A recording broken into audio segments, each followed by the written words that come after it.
Nosaltres sabem que cada setmana tenim partits complicats perquè són bons rivals,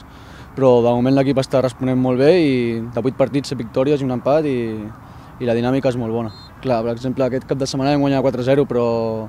el rival va plantar una línia 5-4-1 que era molt difícil penetrar-la i vam treballar durant la setmana perquè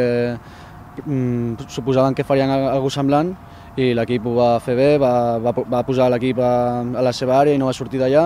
i al final van arribar els gols i les ocasions. Bé, content també per com estan anant les coses col·lectivament i individualment també i espero que segueixi així i que aconseguim els objectius tots junts. Sí, suposo que són ratxes, els jugadors de davant tenim ratxes i si segueix,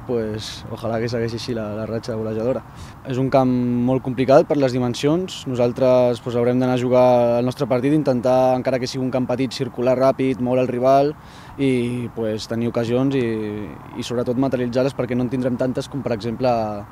quan juguem a casa.